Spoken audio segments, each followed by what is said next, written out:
Humza Yousaf has said he will not resign as Scotland's First Minister ahead of a crucial test of his leadership next week. Yes, he says that a minority government, his party will need to make some concessions as it negotiates with other parties. It's after the collapse of the SNP's power-sharing deal with the Greens yesterday. But Humza Yousaf says he'll fight on.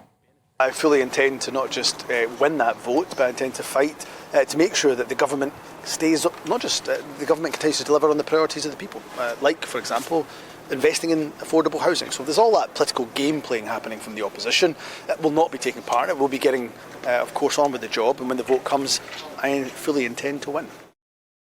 Let's talk to political commentator Suzanne Evans. I mean, look, what else could he say, Suzanne, frankly? But how grim is it looking for him next week?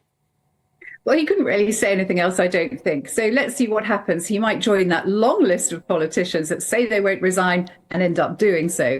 But it is very grim for him, let's be clear about that. So the Lib Dems, the Labour Party, the Green Party, the Conservatives are all going to vote against him in a vote of no confidence next week, which puts him in a very strange position of being reliant on the support of one member of the Scottish Parliament, Ash Regan, who was a member of his party, the Scottish Nationalist Party, but then left over the row when she wasn't elected leader of the SNP and because of her opposition to the gender recognition bill in Scotland.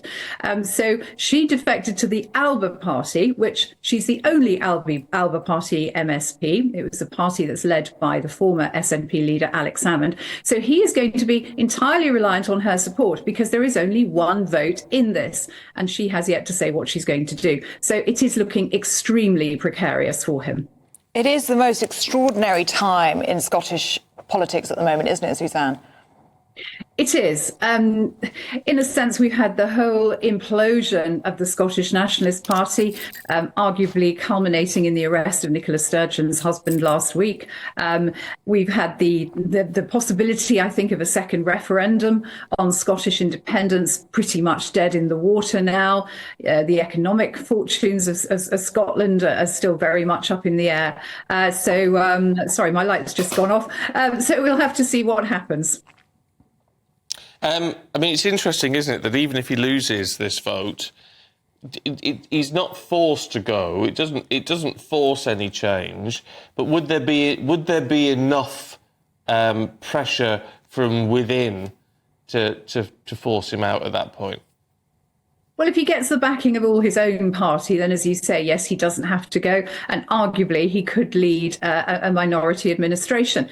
But, you know, if you're a party leader and you've had a vote of no confidence go against you, that does put you in a very difficult position. And it gives you, of course, an opportunity for the rest of the government to continue to have something to beat you with. There's no doubt about that. And one thing the Greens and the SNP had in common was independence and a want for Scottish independence. What do you think this means for independence going forward?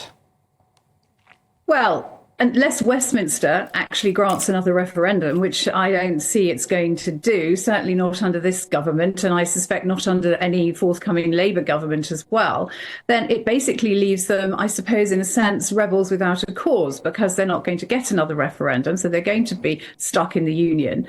It does leave them with their kind of main objective really stymied. They've got nowhere to go from here. They just keep campaigning, and that's all they can do. OK. Suzanne, good to see you.